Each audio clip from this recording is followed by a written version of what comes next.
नमस्कार। सुबह के 10 बज गए हैं और आप देख रहे हैं मेरे साथ मुझे जवाब चाहिए। कृषि कानून वापसी के बाद आज किसानों की महापंचायत लखनऊ में हो रही है। कल यानी रविवार को सिंघू बॉर्डर पर हुई बैठक के बाद किसान नेताओं ने ऐलान किया था कि इस महीने 29 नवंबर तक किसानों के सारे कार्यक्रम पहले जैसे ही रहेंगे। आगे आंदोलन चलता रहेगा या खत्म हो जाएगा, उसका इशारा आप राकेश टिकैत के इस ट्वीट से समझिए कि एमएसपी नहीं तो आंदोलन वहीं, यानी पिक्चर अभी बाकी है। आज लखनऊ की महापंचायत में राकेश टिकैत समेत तमाम किसान नेता मौजूद रहेंगे और आगे आंदोलन की रणनीति पर चर्चा करेंगे। 27 तारीख को संयुक्त किसान मोर्चा की एक और बैठक होने वाली है, लेकिन आज की महापंचायत इसलिए भी महत्वपूर्ण है क्योंकि उत्तर प्रदेश में जल्द ही चुनाव होने वाले हैं। क्या प्रधानमंत्री नरेंद्र मोदी की ओर से कानून वापसी की घोषणा और किसानों से घर लौटने की अपील के बाद भी यूपी चुनाव में बीजेपी को किसान आंदोलन से राहत नहीं मिलेगी? क्योंकि किसानों की ओर से पीएम को खुला खत भी लिखा गया है। इसमें 6 मांगे दोहराई गई हैं। अब सवाल यह है कि एमएसपी की गारंटी पर फिर से एक बार क्या किसान अड़ जाएंगे?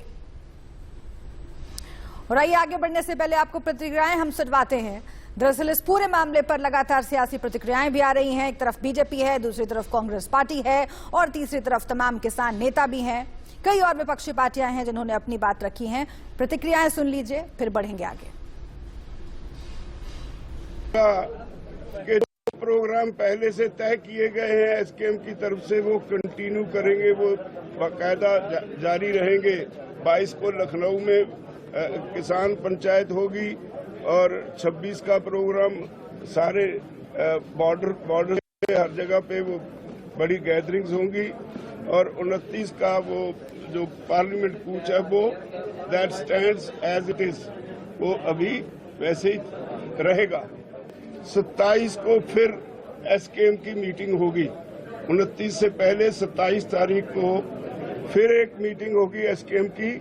जो हालात उस वक्त तक बनेंगे उस पे फैसला लिया जाएगा। और एक ये भी तय हुआ कि प्राइम मिनिस्टर को एक ओपन लेटर लिखी जाएगी जिसमें जो मांगें बकाया रह गई उसके बारे में जिक्र किया जाएगा। एमएसपी की कमेटी कैसी होगी, उसका अधिकार क्षेत्र क्या होगा, उसकी समय सीमा क्या होगी, क्या क्या वो कमेटी करेगी, ये बातें इस पे चर्चा करने के लिए। और जो बिजली शोध बिल 2020 उन्होंने हमसे वादा किया था, अभी तक पार्लियामेंट में पेश नहीं हुआ, उस पे भी चर्चा होगी, उसके बारे में भी लिखा जाएगा। और पराली वाला कानून जो है उस पे उसके बारे में भी लिखा जाएगा, जो अभी तक सारा पेंडिंग है। कांड के बारे में भी लिखा जाएगा और जो मंत्री जी इन्वॉल्व है उस केस में उनको मंत्री पद से हटाने के लिए मांग करने के लिए भी लिखा जाएगा। आंदोलन के दौरान सभी राज्यों के किसानों के खिलाफ जितने केस दर्ज किए गए हैं वो वापस करवाने के लिए लिखा जाएगा। डीजल की कीमतें कम करने के लिए लिखा जाएगा और फसली विभिन्नता डाइवर्सिफिकेशन के लिए सारे देश को एक पैकेज देने के लिए कहा जाएगा। ये बातें जो पेंडिंग रह गई इसके बारे में चिट्ठी प्रधानमंत्री को लिखी जाएगी। एमएसपी के बारे प्रधानमंत्री ने जो ऐलान किया है वो कुछ स्पष्ट नहीं, मैं पहला कह चुका। ओदी जिहड़ी कमेटी बनेगी ओदी की कॉन्स्टिट्यूशन ओदा की होएगा, ओदी टर्म्स ऑफ रेफरेंस की होणगियां, वो कमेटी किन्नी देर च काम निपटाएगी, ये सारियां गल्लां ਅਸੀਂ चिट्ठी ਵਿੱਚ भी लिखांगे। जे सरकार बुलाएगी ਉਹਦੇ ਵਿੱਚ ਉੱਥੇ एमएसपी ਦੇ ਮੁੱਦੇ ਤੇ ਚਰਚਾ ਕਰਾਂਗੇ। और ਇਹ ਤੋਂ ਵੀ ਇਲਾਵਾ ਜਿਹੜੀਆਂ ਬਾਕੀ ਦੀਆਂ ਮੰਗਾਂ ਨੇ ਮੈਂ ਹੁਣ ਜ਼ਿਕਰ ਕੀਤਾ ਸਾਰੀਆਂ ਦਾ, ਉਹ ਵੀ ਸਾਰੀਆਂ चिट्ठी ਦੇ ਵਿੱਚ ਲਿਖ ਕੇ ਪ੍ਰੈਸ ਨੂੰ ਕੱਲ तक रिलीज कर ਦਿੱਤੀ। तो कल सिंघू बॉर्डर पर बैठक हुई थी, उसके बाद किसान मोर्चा की ओर से ये जानकारी दी गई थी कि आगे का कार्यक्रम खासतौर से 29 तारीख तक का पहले जैसा ही रहेगा, जस का तस। एक बड़ी खबर आपको बता देते हैं, लखनऊ में किसानों की महापंचायत हो रही है। जी हां, 10 बजे का वक्त ये महापंचायत शुरू होने वाली है। कई जिलों के किसान लखनऊ पहुंच चुके हैं। थोड़ी देर में ये बैठक, ये महापंचायत शुरू होने वाली है और ये फैसला किया गया है कि किसानों का आंदोलन फिलहाल जारी रहेगा, इसे तत्काल प्रभाव से वापस नहीं लिया जाएगा। किसान अभी भी बड़ी संख्या में लखनऊ पहुंच रहे हैं। इस बीच एमएसपी समेत 6 मांगे हैं जिसे लेकर किसान अड़ गए हैं।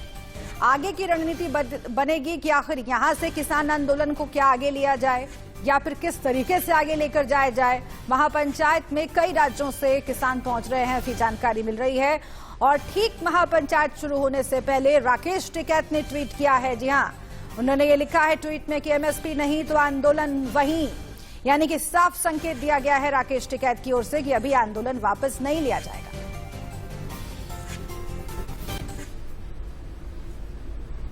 की मेन बॉडी की मीटिंग है, उसमें तैयारी जो 22 की 26 की उसके ऊपर चर्चा की जाएगी और फ्यूचर कोर्स ऑफ एक्शन आगे क्या होगा उसके बारे में डिसाइड किया जाएगा। और 29 का भी फाइनलिटी है जी, 22 का लखनऊ प्रोग्राम जोर शोर से जाएंगे लोग यहाँ से। 26 को hundreds and thousands of tractors are coming, 2 दिन 3 दिन में यहाँ पहुँचेंगे। और 29 का फाइनल जो है अभी तक स्टैंड करता है, लेकिन फाइनल उसका फैसला कर दिया जाए। हमने तो कहा है ना सरकार को कि भाई बातचीत शुरू करो, इसको एक टेबल पे लेकर आओ और इसको आगे अब बढ़ाते हैं। बड़ा काम प्रधानमंत्री ने करा है तो इसको आगे टेबल पे जाकर इसको बड़ा काम करें। उनको बातचीत करनी चाहिए, जो कमेटी भारत सरकार की जो वे बनावे उस कमेटी को बता के और टाइम रख के और बातचीत शुरू करो। अब तो बातचीत होनी चाहिए ना, बैठ के टेबल पे बातचीत होनी चाहिए। जो ये पूरा घटनाक्रम हो रहा है अब इसको टेबल पे जाके और इसको क्रमबद्ध तरीके से अब इसको काम करना चाहिए सरकार को भी, और किसान तो हम तो तैयार हैं बातचीत के लिए। बैठक में हमने केवल इतना निर्णय लिया कि संयुक्त किसान मोर्चा के जितने भी पूर्व निर्धारित कार्यक्रम हैं वो बदस्तूर जारी रहेंगे। 22 तारीख को लखनऊ इको पार्क में जो रैली है वो होगी। 26 तारीख को देश के तमाम किसानों को हमने मोर्चों पे बुलाया है, वो बदस्तूर होगा। और 29 तारीख से संसद सत्र के सामने 500 किसान जाके निगरानी रखेंगे, वो काम भी होगा। तो ये कार्यक्रम जारी रहेंगे। प्रधानमंत्री ने जो घोषणा की है बड़ी घोषणा है, हमारी पहली मांग वही थी, उसका हम स्वागत करते हैं।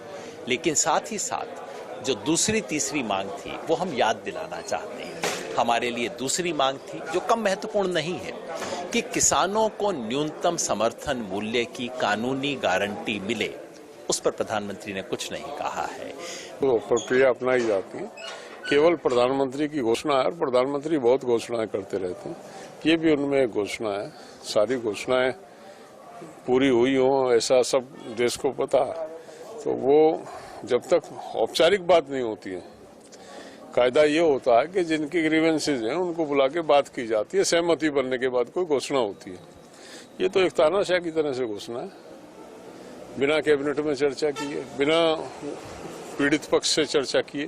कानून था, इसके बारे में किसानों को समझाने का प्रयास किया, कोशिश की।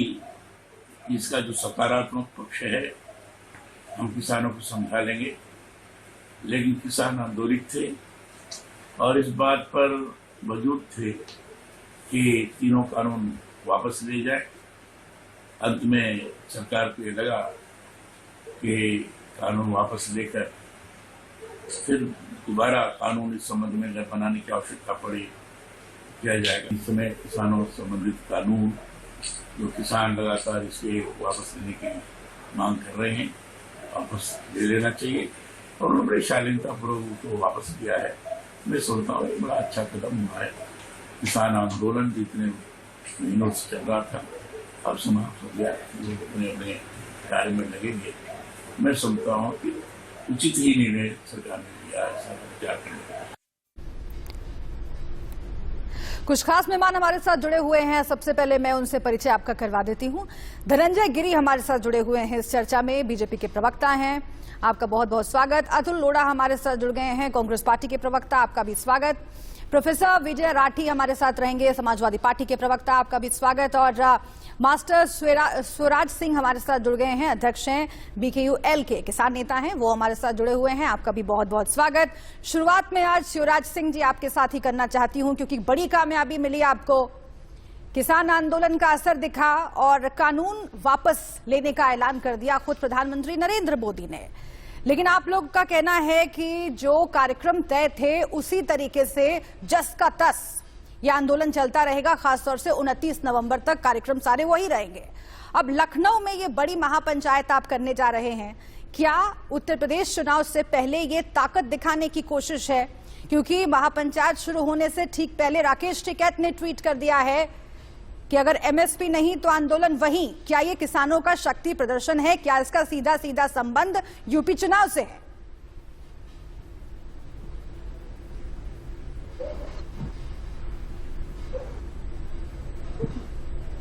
किसानों को बिजली बहुत महंगी मिलती है हरियाणा और पंजाब की अपेक्षा, और कृषि लागत मूल्य बढ़ गई है, डीएपी खाद नहीं मिल रही है, किसानों के गन्नों का भुगतान नहीं हो रहा है, तो प्रदेश व्यापी समस्या काफी है।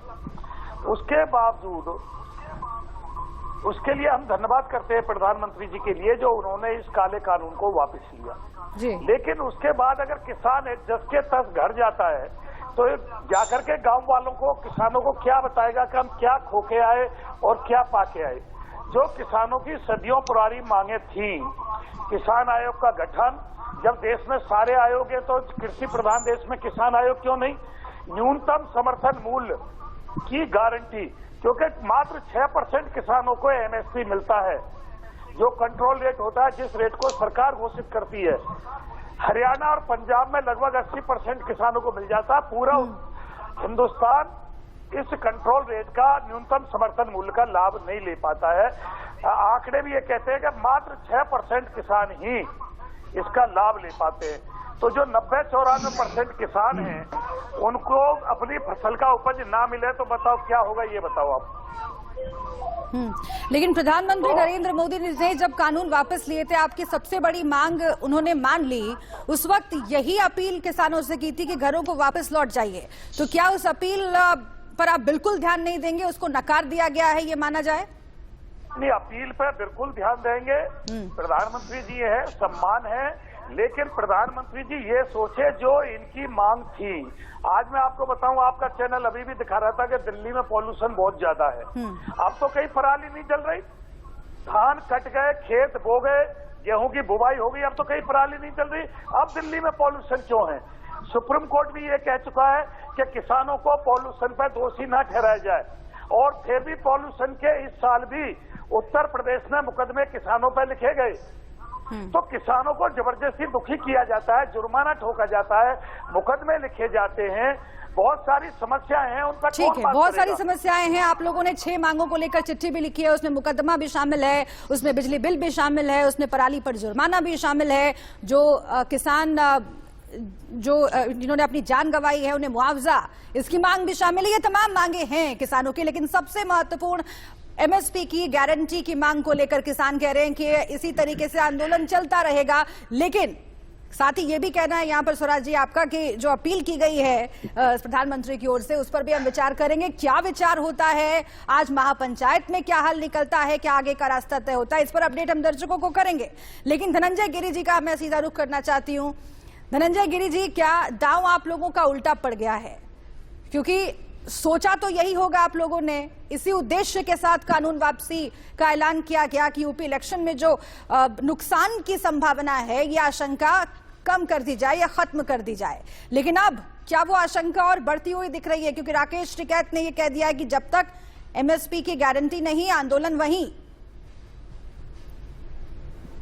सुब्रा जी, देखिए, ऐसा है कि हमारे लिए चुनाव कोई मुद्दा नहीं है और हम लोग राष्ट्र के लिए समर्पित लोग हैं, इसलिए चुनाव ऐसा विषय नहीं है। चुनाव तो बीच में भी हुए और हमारे से ज्यादा सीटें जीत करके आए।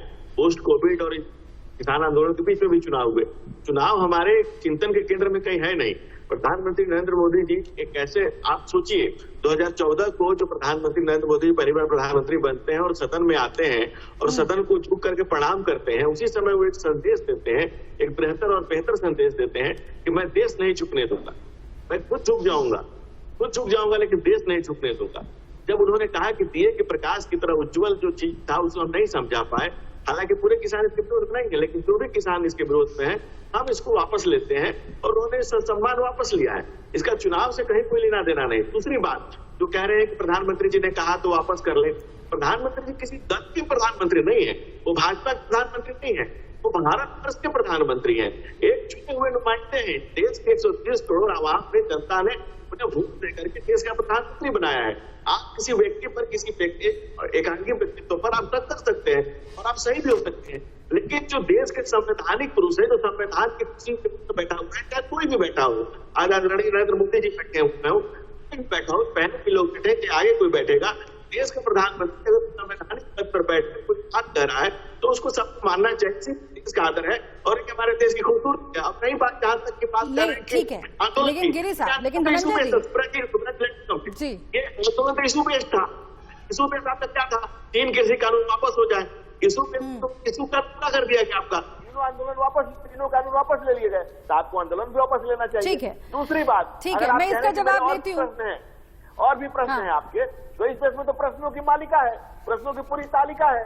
आप प्रश्न में कोई हल नहीं होंगे, क्योंकि आज तक प्रश्न छोड़े गए हैं पूर्ववर्ती सरकारों द्वारा तमाम। ठीक है धनंजय गिरी जी, लेकिन सवाल यही पूछा जा रहा है ना कि अगर वाकई किसानों की चिंता होती तो पहले ही ये कानून वापस लिए जाते, अगर वाकई चुनाव के मद्देनजर ये फैसला नहीं लिया जाता तो किसानों की मौत का इंतजार नहीं किया जाता। किसान ये कह रहे हैं कि हमने बहुत अपनों को खोया है और सरकार कहीं ना कहीं उससे बचा सकती थी अगर पहले ये फैसला लिया जाता। मैं आती हूँ आपके पास, फिर से आपको मौका दूंगी, लेकिन अतुल लोढ़ा हमारे साथ जुड़े हुए कांग्रेस पार्टी के नेता। अतुल लोढ़ा जी, आप लोग लगातार मांग कर रहे थे किसानों के साथ मिलकर कृषि कानूनों की वापसी की, उसकी घोषणा प्रधानमंत्री नरेंद्र मोदी ने कर दी, यानी कि अब यथास्थिति बहाल हो गई है। अब सवाल यह है कि किसानों की बेहतरी कैसे हो, क्या एमएसपी की गारंटी मिले? अगर किसानों की यह स्थिति है तो अपराधी आप किसानों के कहीं ज्यादा हैं बाकी पार्टियों की अपेक्षा, क्योंकि भारतीय जनता पार्टी यही कहती आई है कि इतना लंबा वक्त इस देश में कांग्रेस को मिला। अगर एमएसपी की गारंटी देनी थी तो पहले कांग्रेस ने क्यों नहीं दी?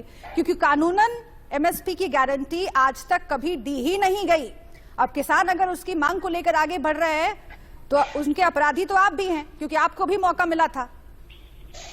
देखिए शुभ्रा जी, कांग्रेस ने धोखा नहीं किया जो मोदी जी ने किया। मोदी जी ने हमारे विदर्भ के यवतमाल में आकर वादा किया था C2 + 50%, 1.5 गुना हम देंगे, ये वादा किया था। 20 फरवरी 2015 को सर्वोच्च न्यायालय में हलफनामा देते हैं कि हम दे नहीं सकते, और 2018-19 के बजट में वो C1 देते हैं, A2 + FL, C2 नहीं देते हैं। तो ये जो धोखाधड़ी का सिलसिला जो है ना वो कायम है। आपने बात की यथास्थिति, तो यथास्थिति यानी सब मिल गया ऐसा नहीं, सिर्फ जो जहर दिया था वो जहर उतारा है। एमएसपी की बात हमने भी की थी, अब इन्होंने 2018-19 में दिया था, उससे तो कई ज्यादा 2013-14 की एमएसपी में दे दिया। 2004 से 2014 तक 140 से 160% की एमएसपी दी तो महंगाई डायन खाई जाती थी। तो एमएसपी के गारंटी का सवाल हमारे जमाने में नहीं उठ खड़ा हुआ, ये सवाल उठ खड़ा हुआ मोदी जी के जमाने में, क्योंकि नियत में खोट जो है किसानों ने भाप ली। दूसरी बात, टैनी इस देश से बड़ा है। ये देश के सिक्योरिटी की बात करते हैं, अभी मैं अरुणाचल की बात नहीं करूंगा, 8 किलोमीटर अंदर आ चुके, जेपसन की बात नहीं करूंगा, ये नेशनल सिक्योरिटी की बात करते हैं। टैनी इस देश से बड़ा है, इसने कुचल दिया किसानों को, वापसी जाते हुए किसानों को पीछे से कुचला। वो आदमी आज भी मंत्रिमंडल में है। कांग्रेस होती ना तो उसी दिन बाहर होती और बाप बेटे दोनों जेल में होते, कांग्रेस के मंत्री होते हुए भी। तो उठा के इतिहास देख लो, इस्तीफा देना पड़ता। ठीक है, अगर टेली से जुड़ा हुआ सवाल मैं जरूर पूछूंगी, क्योंकि प्रियंका गांधी ने भी ये सवाल खड़ा किया था, उसको लेकर मैं बीजेपी के पास जाऊंगी। लेकिन ये जो आप लोग विपक्षी पार्टियां, खासतौर से कांग्रेस पार्टी, ये जो आप लोग एक भ्रमजाल फैलाने की कोशिश करते हैं कि 2014 से पहले इस देश में सब कुछ ठीक था, किसान भी खुशहाल थे, उस पर भी जरा किसानों से बात करनी जरूरी है। क्योंकि राकेश टिकैत खुद कई बार ये कह चुके हैं कि अगर बाकी पार्टियां इस देश में, जो फिलहाल विपक्षी पार्टियां हैं, ठीक तरीके से काम कर रही होती तो आज किसानों को इतना बड़ा आंदोलन नहीं करना पड़ता। इसीलिए वो सभी पार्टियां जिन्हें इस देश में मौका मिला है सत्ता सुख भोगने का, उन्होंने किसानों के साथ छल किया है, और कांग्रेस पार्टी, वो आप भी जिम्मेदार है सर। एक छोटे से ब्रेक के लिए हम रुक रहे हैं, इसके बाद सीधा प्रोफेसर विजय राठी मैं आपके पास आऊंगी। बहुत देर से समाजवादी पार्टी के प्रवक्ता कुछ कहना चाह रहे हैं, ब्रेक के बाद सीधा मैं आपके पास आऊंगी। छोटा सा ब्रेक, आप देखते रहिए इंडिया न्यूज। आप देख रहे हैं मुझे जवाब चाहिए। एक तरफ हम चर्चा कर रहे हैं आज तमाम नेताओं से, किसान नेताओं से, और दूसरी तरफ लखनऊ में बड़ी संख्या में किसानों का जुटना शुरू हो गया है और ये जानकारी मिल रही है कि अब से कुछ देर में महापंचायत शुरू होने वाली है। तमाम किसान नेता वहां पर पहुंचे हुए हैं और वहां से पल पल की अपडेट हम आपको देते रहेंगे, क्योंकि किसानों की आगे की रणनीति क्या होगी, क्या आंदोलन चलता रहेगा इसी तरीके से, और आंदोलन की रूपरेखा क्या होगी, मांगे क्या होगी, इस पर आज चर्चा रणनीति आगे की बनेगी। ये 6 तस्वीरें हम आपको दिखा रहे हैं, आगे का कार्यक्रम वैसा ही रहेगा। और हम सीधा अब रुख करते हैं अपने पैनल का, सीधा हम प्रोफेसर विजय राठी आपका रुख करते हैं। समाजवादी पार्टी के प्रवक्ता हमारे साथ जुड़े हुए हैं। विजय राठी जी, आप लोगों के लिए भी मुझे पूरा यकीन है कि ये किसी शॉक की तरह, किसी झटके की तरह आया होगा, क्योंकि आप लोगों ने भी कोई कोर कसर नहीं छोड़ी थी किसान आंदोलन को सियासी मुद्दा बनाकर अपनी सियासत साधने में, यूपी चुनाव से पहले फायदा उठाने में। लेकिन अब चूंकि कृषि कानून तो वापस हो गए हैं, किसान तमाम खुशियां भी उन्होंने मनाई है और केंद्र सरकार को धन्यवाद भी दे रहे हैं। यहाँ पे स्वराज सिंह ने भी यही कहा कि अच्छा कदम है मोदी जी की तरफ से, आगे अब वो अपना फैसला करेंगे। आप भी क्या धन्यवाद करना चाहेंगे, या फिर आपको अभी भी कसक रह गई है कि कोई मुद्दा छिन गया आपके हाथ से? नहीं, देखिए, ये तो पत्रकारों का बनाया हुआ प्रश्न है। ये हमारा भाव हो ही नहीं सकता कि किसान ज्यादा टाइम तक सड़कों पर बैठे ना। हम हमेशा से इस चीज को चाहते रहे हैं, लेकिन मोदी जी हमेशा झूठ बोलने का काम, ये एक पार्ट उठाते हैं, दूसरा पार्ट नहीं उठाते। किसानों की, देखिए, पार्टी का प्रवक्ता हूं मैं, ये अलग बात। मेरे घर में किसानी खेती होती है, मेरे पिताजी भारतीय किसान यूनियन से जुड़े रहे और तमाम समाजवादी के कार्यकर्ता जितने भी हैं ज्यादातर किसान हैं। पार्टी के हम लोग बाद में, पहले हम लोग किसान हैं, इसको आप डिवाइड कर दीजिए। हम लोग भी आंदोलन में बैठे हैं, इससे पहले आंदोलन चला था 33 दिन हम लोगों ने पार्टी किया था और एक बात। दूसरी बात, मोदी जी ने ये कहा, देखिए अभी ये प्रवक्ता बीजेपी का मुझे लग रहा है धनंजय भाई है सामने, अगर मैं गलत नहीं हूं तो जी, ये लोग ये चाहते हैं। सवाल ये बनता है, धनंजय जी हैं जी, सवाल ये बनता है यहाँ जो मैं पूरा देख पा रहा हूं कि प्रधानमंत्री जी ने ये कहा कि मैं काले कानून वापस लेता हूं, आप आंदोलन वापस ले लीजिए। तो अब दर्द ये है भाजपा को कि भाई वापस क्यों नहीं जाते, तो मैं जवाब दे दूं, बहुत कम समय। आप ये बताइए, पूरा सेंटेंस तो ये था कि कानून वापस ले लीजिए, एमएसपी पे कानून बना दीजिए। आप एक पार्ट क्यों उठाते? और ये कहते थे धनंजय जी कि प्रधानमंत्री जी देश के हैं, ये सही बात है, मेरे देश के हैं, मेरी सरकार है, तो सवाल पूछना बनता है। लेकिन जब हम सवाल पूछते हैं तो हम देशद्रोही, एंटी नेशनल है। और धनंजय जी, भरोसा तो देश ने किया था, 7 साल आपको जिताया, सवाल तो बाद में ही उठे हैं और उठने चाहिए। क्यों? 2 करोड़ रोजगार के बदले 6 करोड़ घटा दिए, 5 ट्रिलियन इकोनॉमी की जगह -24 कर दी। बहुत हुई महंगाई की मार, अब की बार बीजेपी सरकार, डीजल पेट्रोल 100 के पार और गैस की टंकी 1000 के पार। भरोसा तो किया था धनंजय जी, सवाल इतनी आसानी से नहीं उठते, भरोसा किया था। और ये जो आपने झूठ बोला है, जो चुनाव हुए आंदोलन के बाद उत्तर प्रदेश में जिला पंचायत के, उसमें आपने मुंह की खाई है, लेकिन आपने अध्यक्ष और प्रमुख कैसे बनाई है पूरे देश ने देखा।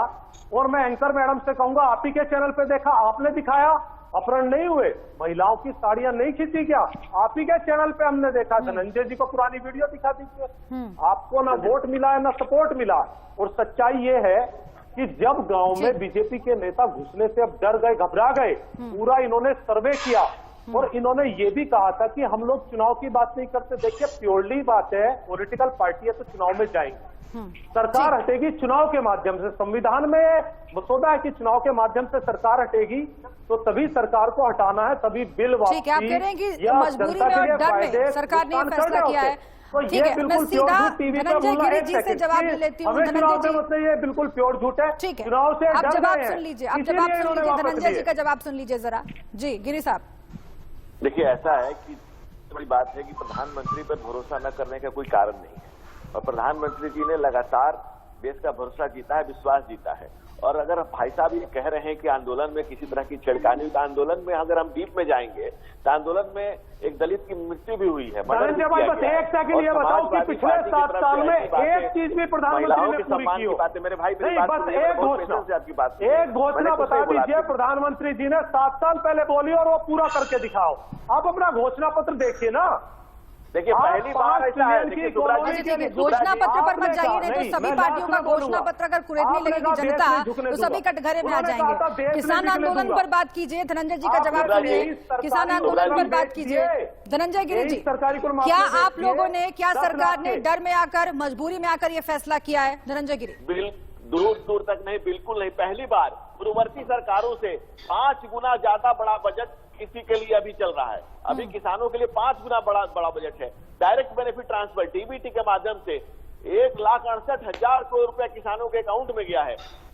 1 लाख करोड़ से ज्यादा की दी गई है, मुआवजा दिया गया है किसानों को। इसलिए किसान तो वो तो कह रहे हैं कि जो किसान इस पूरे आंदोलन के दौरान बात नहीं है। और रही बात स्वर्ग से दार गए, जो किसान मरे इस आंदोलन के दौरान, उन्हें तो मुआवजा दीजिए। वो तो ये कह रहे हैं एमएसपी दीजिए, किसानों को मुआवजा दीजिए, मुकदमे वापस कीजिए। शहीद हुए जिन पे आपने मुकदमे लगाए आंदोलन पे, आपने उसके बारे में एक शब्द बोला? आपने किसी किसान संगठन से बात की? प्रधानमंत्री जी ने झूठ बोला।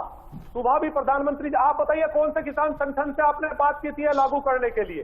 कौन से विपक्षी पार्टी से बात? राकेश टिकैत अपनी बात रख रहे हैं। उनका चाचा है भाई, ये तो चाचा भतीजाओं की पार्टी है, अपना कह दे वो कर लेंगे।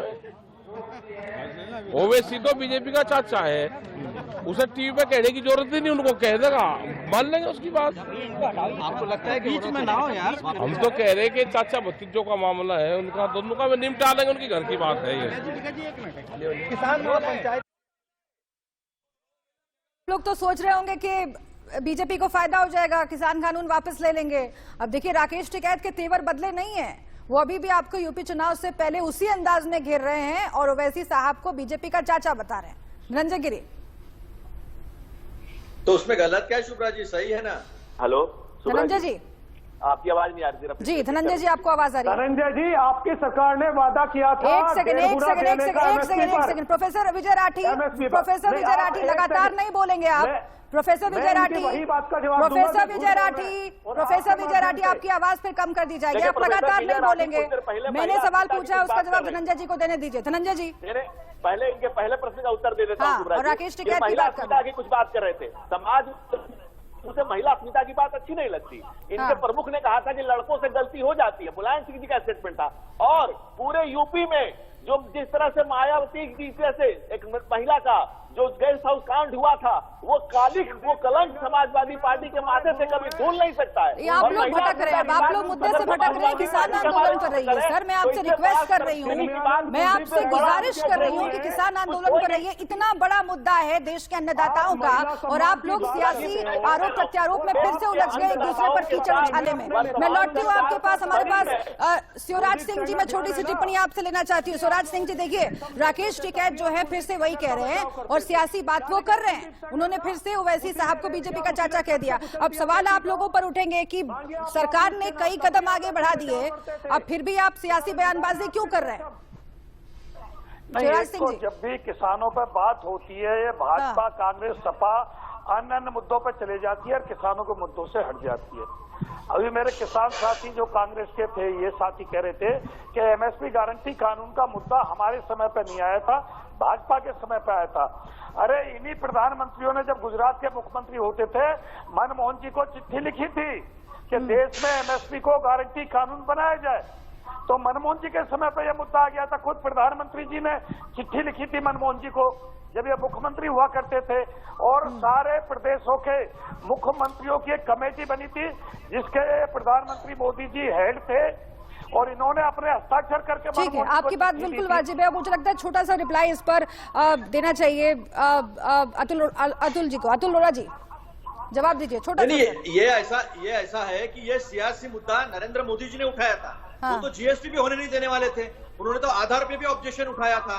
तो उन्होंने स्वामीनाथन कमेटी की हमने 60% जो है वो मांगे पूरी कर दी थी। लेकिन मेरा एक सवाल है शुभ्रा जी, धनंजय जी से है, वो भाजपा के प्रवक्ता है और उन्होंने उसका जवाब देना चाहिए, आप मत दीजिए।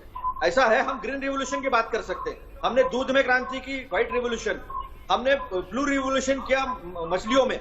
किसानों ने हर वक्त हमारा साथ दिया। किसान तो आज भी क्रांति का इंतजार कर रहे हैं, लेकिन देखिए 70 साल में पूरे देश के किसान यही बात बीजेपी कहती आई है कि पंजाब और हरियाणा के किसानों की स्थिति पूरे देश के किसानों की अपेक्षा थोड़ी ठीक है। आपका बहुत शुक्रिया। नहीं, हमारे पास वक्त चूंकि नहीं है, बहुत शुक्रिया, वक्त मेरे पास इतना ही था। देखिए, पूरे देश के किसानों का भला हो, इसके लिए आगे कदम उठाने पड़ेंगे, और अगर किसान एमएसपी की गारंटी की बात कर रहे हैं, मांग कर रहे हैं, तो सरकारों को इस दिशा में सोचना चाहिए, क्योंकि आज तक जो किसानों की बदहाली रही है पूरे देश में, हर राज्य में, उसमें सुधार जरूर आना चाहिए, और किसानों को कम से कम लागत उनको वसूल करने का जो खर्चा होता है खेती में वो तो कम से कम उनको मिले, इसीलिए किसान कह रहे हैं एमएसपी हमें दीजिए। एक छोटे से ब्रेक के लिए अब रुक रहे हैं। तमाम अहम खबरें लगातार जारी है इंडिया न्यूज पर, आप रहिएगा हमारे साथ।